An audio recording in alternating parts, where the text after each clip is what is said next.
सभी भक्तों को श्री शिवाय नमस्तुभ्यम हर हर महादेव। पहले तो आप सभी को इस महाशिवरात्रि की पर्व की ढेरों शुभकामनाएं, हार्दिक बधाइयाँ। मेरा बाबा आप सभी की वो सारी इच्छाएं और मनोकामना को पूर्ण करे जो आज आप बाबा से मांगने वाले हो। और जो कामना और मनोकामना वो आप मांग जो कामना आप कर रहे हो वो कामना आपकी पूरी हो। वो सभी माताएं बहनें जिनको संतान की प्राप्ति नहीं हो पाई है या फिर जिनको पुत्र की इच्छा है और जो चाहती है उनके वंश में वृद्धि हो, उन सभी माताओं को आज मेरा बाबा वंश प्रदान करे, संतान की प्राप्ति कराए, उनके ऊपर कृपा करके उनको सुख समृद्धि प्राप्त करवाए, ताकि जो भी व्यक्ति उनको ताने मारता है वह ताना उनका समाप्त हो और उनके जीवन में पुत्र की या पुत्री की और संतान की प्राप्ति हो। वीडियो को लाइक कर दीजिए, चैनल को सब्सक्राइब कर दीजिए और इस वीडियो को अधिक से अधिक शेयर कर दीजिए। तो अब वो दिन आ गया है जब आज आप पार्थिव शिवलिंग का निर्माण कर सकते हो। आज के दिन आपको पार्थिव शिवलिंग का निर्माण करना है और पार्थिव शिवलिंग का निर्माण करके इसकी पूजा करनी है। जब आप पार्थिव शिवलिंग का निर्माण करो तो उसके अंदर आपको तीन में से कोई भी एक वस्तु, गाय का दूध, मक्खन या फिर घी मिलाकर पूजा करनी है। यदि मान लो कि आप पार्थिव शिवलिंग बनाकर पूजा नहीं कर सकते तो फिर आपको क्या करना है, आपके घर के अंदर जो भी गमला हो उस गमले में ही जो मिट्टी हो उस मिट्टी को ऊपर उठा के उसको लिंग की आकृति का निर्माण दो और फिर उसकी पूजन अर्चना करो। ये लिंग की आकृति का निर्माण देकर यदि आप पूजन अर्चना करोगे और जो मांगोगे महादेव से वो आपको अवश्य ही मिलेगा बाबा से।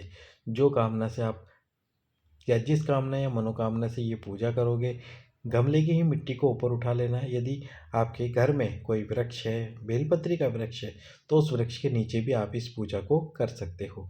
पूजा को करके अच्छे से पूजा करना, बाबा की दूध दही घी शहद समर्पित करना। पूजा करने के बाद में एक दीप प्रज्वलित करना। यदि संतान कामना से आप ये पूजा करना चाहते हो तो एक लंबी बाती का दीप अवश्य ही प्रज्वलित करें और जब ये दीप ठंडा हो जाए उसके बाद में आपको जल डालकर, यदि गमले के अंदर आप पूजा कर रहे हैं तो जल गमले के अंदर ही डालकर इसका विसर्जन कर देना पार्थिव लिंग का, या जो मिट्टी आपने ऊपर उठाई थी जिस भी वृक्ष के नीचे कर रहे हो उस वृक्ष के नीचे भी आप इसी प्रकार से जल डालकर विसर्जन कर सकते हो। अब हम चलेंगे दूसरे उपाय की तरफ हमारे इस वीडियो के। दूसरा जो उपाय है वो है 11 दिन का महा उपाय। आपके शरीर का कैसा भी रोग क्यों ना हो 11 दिन के अंदर ही समाप्त हो जाएगा। आपको क्या करना है, एक नियम बनाना है। नियम क्या है, प्रतिदिन आपको आज से ही एक बेलपत्र भगवान शंकर के शिवलिंग पे समर्पित करना होगा और वो जो बेलपत्र की डंडी में ठूंठ होती है उसको आपको बिल्कुल भी नहीं तोड़ना। जैसे कि ये बेलपत्र है, अब इस बेलपत्र में ये जो नीचे की तरफ ठूंठ है इसको आपको तोड़ना नहीं है और बिना तोड़े ही इसको भगवान शंकर के शिवलिंग पे समर्पित कर देना। समर्पित करने के बाद में समर्पित करने के बाद में ये जो बेलपत्र आपने समर्पित करा है, समर्पित करके कुंदकेश्वर महादेव के नाम से, कौन से महादेव, कुंदकेश्वर महादेव के नाम से भगवान शंकर की चौखट पर बैठकर सबसे पहले जो ठूंठ हो उस ठूंठ को आपको खाना है और उसके बाद में उस पूरे बेलपत्र को चबा चबा कर खा लेना है। इसी प्रकार लगातार आपके रोग का वर्णन करते हुए, आपकी बीमारी का वर्णन करते हुए, जिन माताओं बहनों को रजस्वला धर्म से संबंधित या पीरियड से संबंधित कोई भी समस्या है उस समस्या का नाम लेते हुए उस समस्या का समाधान करने के लिए लगातार 11 दिन आपको खाना है ये बेलपत्र महाशिवरात्रि से, यानी कि आज से ये प्रारंभ करना है और 11वें दिन तक ये बेलपत्र खाना है लगातार। यदि 11 दिन आप लगातार ये बेलपत्र खा लेते हो तो बाबा जो भी आपका रोग है उस रोग को अवश्य ही समाप्त कर देगा। जो भी आपकी दुख तकलीफ है उसको समाप्त कर देगा जो आपके शरीर से संबंधित है। अब अगला जो उपाय है वो है धन प्राप्ति उपाय। धन प्राप्ति उपाय क्या है, आपको लेने होंगे 5 कमलगट्टे और साथ में लेने होंगे 5 पीली सरसों के दाने। 5 कमलगट्टे और 5 पीली सरसों लेकर भगवान शंकर की चौखट पर जो आपका उल्टा हाथ हो, उल्टा हाथ कैसे, जब हम मंदिर के अंदर प्रवेश करेंगे तो आपका उल्टा हाथ इधर होगा, सीधा हाथ इस तरफ होगा। उल्टे हाथ पर चौखट पर 5 कमलगट्टे और 5 पीली सरसों के दाने रख दीजिए।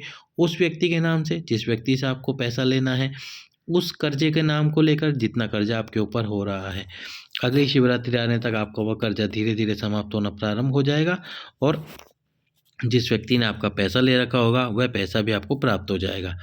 अगला उपाय, आज के दिन आपको गाय का गोबर लेना है और गाय का गोबर कौन सा, जो कि दीवार पर थापा हुआ ना हो, जो कि रोड पर गिरा हुआ होता है। जब गाय रोड पर गोबर करती है उस गोबर को आपको लेना है, यानी कि उसको बोलते हैं अलोनी गोबरी। अलोनी गोबरी को लेकर उसकी भस्म तैयार करनी है और भस्म तैयार करके भगवान शंकर के शिवलिंग पर समर्पित करनी है छान कर। और जो भस्म हो उस भस्म को नाभि से लेके वक्षस्थल के मध्य, नारियां, जो भी नारी है जो आपको रोग समाप्त करना है, तो जो नाभि है आपकी, उस नाभि से लेकर वक्षस्थल के मध्य उस भस्म को लगा लीजिए। आपके शरीर का जो भी रोग होगा, जो भी दुख तकलीफ होगी, वह पूरी तरह से समाप्त हो जाएगी। एक बात का और ध्यान रखें, जो आप गमले में या किसी वृक्ष के नीचे शिवलिंग का निर्माण करेंगे वो आप प्रदोष काल में करें। प्रदोष काल में करें 15 मिनट जब आप पूजा करेंगे तो लगभग 15 से 20 मिनट बाद जिस दीप को आपने प्रज्वलित करा होगा वह ठंडा हो जाएगा। उसके बाद में आप जल डालकर उस पार्थिव लिंग का विसर्जन कर सकते हैं। और यदि आप पार्थिव शिवलिंग बना रहे हैं तो पार्थिव शिवलिंग को जब भी पूरे दिन में कभी भी बना सकते हैं, उसकी पूजा कर सकते हैं। और पूजा करके यदि आप चाहते हैं कि आज रात्रि भर आपके यहाँ पर ये पार्थिव लिंग रहे तो रात्रि भर रख सकते हैं, फिर सुबह आपको इसको ब्रह्म मुहूर्त में विसर्जन करना होगा। और यदि आप चाहते हैं कि आज ही विसर्जन करें तो आज सूर्य अस्त से पहले पहले प्रदोष काल में विसर्जित कर दीजिए। तो इस प्रकार से आज आप कीजिए ये उपाय, बाबा आपकी मनोकामनाओं को पूर्ण करे। सभी भक्तों को श्री शिवाय नमस्तुभ्यम, हर हर महादेव। एक बार और आपको महाशिवरात्रि की ढेरों शुभकामनाएं।